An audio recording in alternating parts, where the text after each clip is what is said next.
Yo, what's up? It's been a minute. Movie critic wonder in the building once again. I heard I was missed, so I might as well come back and drop a little bit more for y'all. So here goes one of my favorite movies of all time, Belly. Now, if you don't know Belly, I think it shows how old you are because this movie is probably seen by a certain age demographic. If you probably born in the 2000s, you probably missed it. If you was born in the late 90s, you probably missed it. But outside of that, anything earlier, you definitely seen it. So anyway, Belly came out in 1998. It's a crime drama written by Hype Williams, who did a bunch of short films, but this is pretty much his only movie that he ever made that I could find under credits. Shout out to Hype. If you don't know, Hype was like this big time videographer. If you was a big time music artist, you had to have a Hype Williams video. The man was just legendary, and he used that to platform into movies, and I just think this is one of the greatest movies in the history. If you don't like what I'm saying, sorry, my opinion. But it had a budget of $3 million. It actually made $10 million at the box office, and I can promise you, through VHS and DVD sales, it probably made double that because everybody that I know in my age range has seen Belly. Like everybody. So anyway, I got a 6.1 out of 10 on the IMDb scale. I completely disagree with that. And a 20% on Rotten Tomatoes. I completely disagree with that. But you have to watch it because when you're dealing with black movies, and this is a black movie, like ain't nothing but maybe 5 white people in the whole movie. So excuse that. It's a black movie, definitely. It stars DMX, rest in peace, Nas the Great, T-Boz from TLC, Method Man from Wu-Tang. So as you can see from the list, it was definitely a hip-hop type of film. Maybe people didn't like the acting, but I thought everybody was spot on. I thought they played the parts fire and to the T. So anyway, the movie, like I said, is straight up classic. Just know that before you know anything else. Buns was played by DMX, and Sincere, who was played by Nas, are pretty much two young New York stick-up kids trying to get rich. Beginning the movie, they end up robbing a strip joint. They just, doing whatever they got to do for the cash. Point blank. Young, hustling, don't give a you-know-what type of attitude. Sincere is more of a methodical, strategic. He's a family man. He's more of a lover than a fighter. Buns is reckless, impetuous. He kind of only looks out for himself, man. Like, don't get me wrong. Nas is his number one. Sincere is number one with him. That's his dog. And he's got his girlfriend played by Terrell Hicks, Keisha, who had a bunch of funny lines in this movie. But you can tell, like, if push came to shove, he has no problem throwing Keisha under the bus. Like, not even a second thought to it. Because he feels like she know the lifestyle, she know the game. And if you catch a L, you catch a L. So they're doing what they normally do, sticking up, sticking and moving. All of a sudden, an MTV news flash comes on the screen. It's talking about it's some new stuff that's flooding the street, is getting people hooked. And Buns, being a natural businessman that he is, he's like, well, I think I can capitalize off of that. So he hollers at one of the big timers, the big dogs in the area, whose nickname was Ox, Jamaican kingpin, just one of the one of the first kind of drug lords that I seen that I was like, he looked cool. He looked like he, like not stressing. He just good. And that's kind of what Ike's demeanor is. But Ike's tell him, I'll put you on, but just remember, you do us a favor for a favor. So I'm putting you on as a favor, but you gonna owe me a favor. X is cool with that. So they get the product. They move to Nebraska. They start flooding it, making all kind of money. They're going back and forth now. Everything is good. Ox calls X. It's like, yo, you remember that favor I need you to do? I need you to go to Jamaica with me real quick. So they go to Jamaica. You get just a lovely view of what Jamaica was at the time. They riding in like a, I think it was a Bentley in the back seat, smoking, and they got kids running up to the windows, putting guns on the window, like, just showing how wild Jamaica was.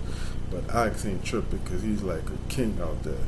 So they get out there, and it's actually, if you pay attention, it's a Sean Paul cameo. He's actually rapping, but this was Sean Paul before the break. He still was young with a bald head. I looked at the movie like 30 times before I finally realized it. I'm like, is that Sean Paul? Like, wow, who knew?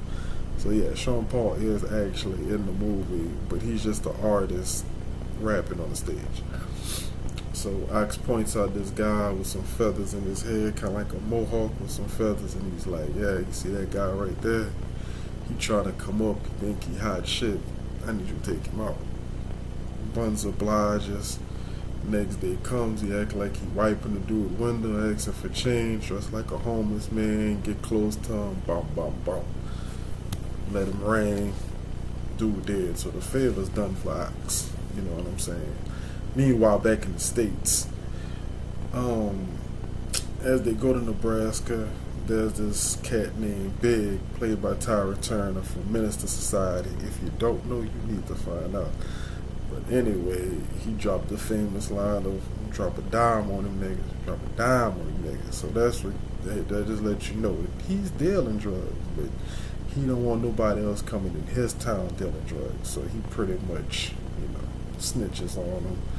And they end up getting like the feds coming after him. One of the guys in the crew named Knowledge, he ends up escaping the cops. He gets caught up by the feds, goes to jail. He's in federal penitentiary. Hollers at one of his homeboys named Shamik, who's played by Method Man. Love Method Man in this movie. Just dark, grimy, just don't give a damn kind of dude. So he go to Nebraska. He figure out who Big is. He get him to go take him out to like a strip club or whatever. He end up drugging him up, and a nice little scene end up shooting up like most of the club, and then shooting up them Big, whose actual name is Rico. I don't know why they got him named as Big in the cast. His name is Rico though. We end up shooting up his whole crew, and the guy who actually let everybody in picks up a shotgun and shoots Method Man out the window, but he got a vest on. So Lucky Lefty survives, and he ends up making it back to New York, where Bun's crib is running. Keisha's arrested.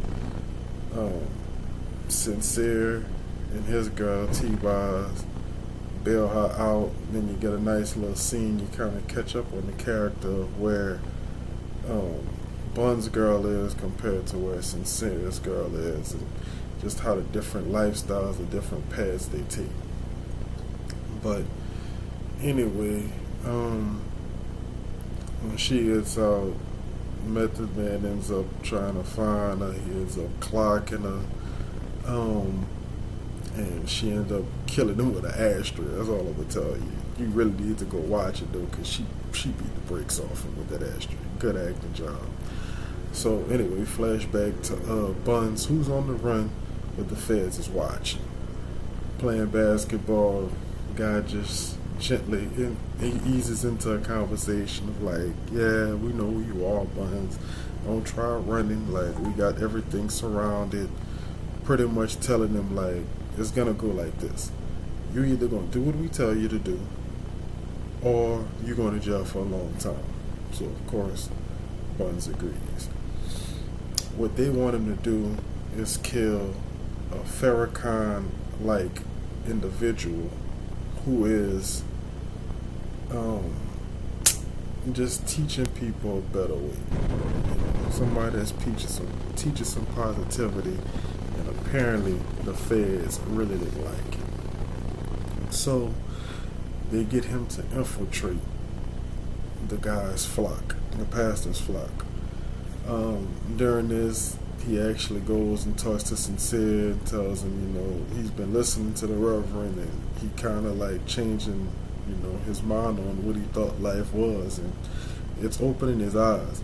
And it's at this point, I would like to say that I've watched the movie quite a few times, and what I had to realize is what Hype Williams did is actually pretty cool, because he changed out the dynamics and showed you how thinking one way will lead you, down a path of harm. Buns didn't care about anything. He was selfish. We all got a friend like that. A friend that'll run a red light, talk about he untouchable, he ain't scared of nothing, he don't fear nobody. We all know somebody like that. And we all think it's cool when we're younger, not paying attention to what's gonna happen as we get older. And I think Nas's character, Sincere, is kind of like your best friend with the best intentions. He's married, he's not running the streets, he got a child, he's settled, he reads books, he's trying to get on another. He might be robbing cats now, but he's looking at the future. I don't want to rob cats my whole life. I don't want to live this life my whole life. I want to stack this money and eventually build a business, or as he decides to do, move to Africa. So that's pretty much Sincere's arc. He goes from being a dope boy to stacking his money to just moving to Africa, getting out the hood, not having to worry about somebody trying to kill him every day, and this, that, and the third. Buns' path is a bit different because of the choices that he made. Being that wild individual and not caring left him by himself. And realizing that he didn't want to be by himself, he started receiving the pastor's word, and it changed his life. So at the end of the movie, Buns has this decision where he can kill the pastor, go back to the feds and tell them the job is done, hope they keep their word and let him go, or the pastor actually recognized who he was and offers him another way. The pastor tells him, we'll protect you. You'll come in my flock. You don't have to worry about the feds coming for you because we'll protect you from the feds. And that's what he chooses. Now, during this, the pastor gives one of the most brilliant speeches ever heard. I'm pretty sure you could probably type it up on YouTube, look for Belly, like the pastor's speech at the end of the movie. It is powerful. And even though I didn't realize it all those years I was watching it, it was really talking about the future. Because he's basically talking about how we live in a world, especially as youngsters and as black individuals, we live in a world where we don't care about the reflection of what we do. We just do what we do, and we think it has no bearing on the next person when it absolutely does. And it took me a while to notice it, but after watching it a few times, I realized that speech is life. It tells you how life is, and it's always going to continue, generation to generation to generation, until maybe somebody can change it at the top. But in the meantime, it is what it is, and it's nothing that's going to change that. But my line of the movie, actually comes from the Reverend speech. And it is, take a look around. The majority of the youth roam the streets dealing in drugs, sex, and violence, thinking these have no real effect on life. Measures of peace, like the man dropped a lot of knowledge and he dropped a lot of gems just in that speech. But that's all I'm gonna say about it. You should, if you haven't seen it yet, you definitely should go check it out. Like I said, it's a classic, and it has a lot of teachable moments in it. So for Belly, I'm gonna give it not 1, not 2, not 3, not 4, but 5 out of 5. Peace.